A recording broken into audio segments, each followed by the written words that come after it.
Teachers returning to the classroom this month are finding a student body that in many cases looks much different from a generation ago.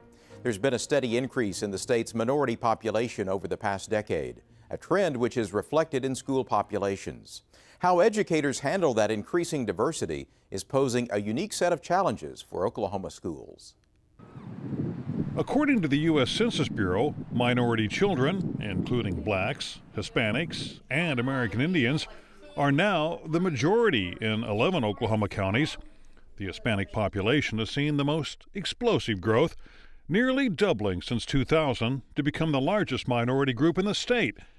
That growing diversity is reflected in enrollment figures from the State Department of Education, which show that whites now make up just 53% of the school population.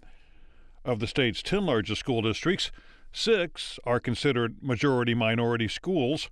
Those include Oklahoma City, Tulsa, Putnam City, Lawton, Union, and the Midwest City Del City school districts. In the fall of 2011, about 43,000 students were enrolled in Oklahoma City public and charter schools, and nearly half of those were Hispanic. Christopher Berry, Director of Language and Cultural Services for Oklahoma City Schools, says many of those students face challenges not shared by their classmates. If you're a limited English proficient student or what they call ELLs, English language learner, if you're an English language learner and you're sitting in a biology class, effectively you're sitting in a biology class that for you is being taught in a foreign language. And so it does present a challenge to the students to try to grasp content, and it has to make us, much more flexible in the way we deliver our instruction.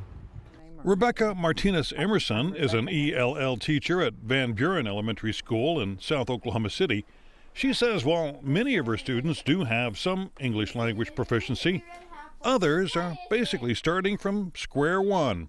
There are a few that come straight from Mexico, and they may be kindergartners or come in at any other grade. Sometimes we have fifth graders. This year we have 2 fifth grade students that have come to us straight from Mexico and do not know any English at all.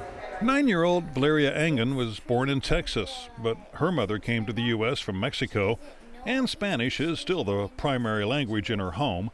While Valeria speaks English very well, she's seen how some of her classmates struggle. I always volunteer myself and ask them if they might need help. So I help them with English. If they don't understand anything, I always say, I can always help you.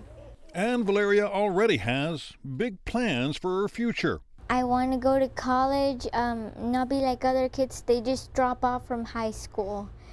And I want to get a great job, and I already know what job I want to get. I want to be a teacher because I love learning, I love helping kids, and I love education. Educators would like to see more students like Valeria become teachers. They also want to see the state's colleges and universities recruit more minorities and place a greater emphasis on English language learners programs. Jennifer Buckmaster is an ELL instructional facilitator who also works as an adjunct instructor at the University of Central Oklahoma. Many times we see teachers who are so willing and able, they just don't have the right training to deal with English language learners. And so that's what we really love to see out of the universities, is to have that additional training for ELL students. A report by the Center for American Progress highlights the growing concerns about diversity in the nation's classrooms. That report shows that while minority students make up more than 40% of the nation's public school population, Black and Latino teachers represent only 14.6% of the workforce. In 2010, U.S. Secretary of Education Arne Duncan launched Teach.gov, a national initiative to recruit the next generation of teachers with an emphasis on building a more diverse teaching force. I desperately want our teachers and our administrators to look like the great diversity of our nation's students. Our country's classrooms have far too few Hispanic teachers. 20% of all public school students today in our country are Latino. The less than 2% of America's teachers are Hispanic males. Christopher Berry would also like to see schools recruit more minorities into the teaching profession. And by no means am I saying that to teach Latino children you should be Latino, or to teach African American, but I would like to see more diversity within our administrative staff, and more diversity within our staff as our teaching staff. Amparo Macias is the new principal at Van Buren Elementary. She says her background, along with fluency in Spanish, is a valuable asset when communicating with parents of Hispanic students. And they're really receptive when they see that it's one of them, somebody like them that can speak the language, that can understand them. I can see the difference in their face. Oh, you speak Spanish. Oh, you are. Yes. Though she's quick to point out that there is more involved than simply speaking the language. I don't think that is the only thing that can help us reach the community. I think it's just having the people with the right heart and the effort and the will to do the job is more important than having the language. Educators stress that reaching out to the Hispanic community is a priority to ensure that parents are informed about and involved in their children's education. Jennifer Pasillas is an English language learner graduation coach at Putnam City West High School. In 2007, with the help of grants from the Oklahoma and National Education Associations, Pasillas began Compadres in Education, an outreach program for Hispanic parents.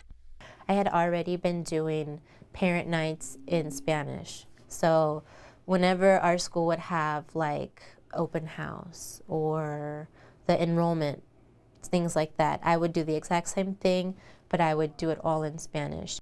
The program is designed to encourage parental involvement, help English language learners graduate from high school, and prepare them for college and the workforce.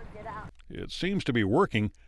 Since the program's inception at Putnam City West, graduation rates for Hispanic students have increased by nearly 70%, while academic index scores have risen by almost 30%. The school has also hired more bilingual staff and continues to seek input from the community to ensure that all students at Putnam City West have the opportunity to realize their full potential.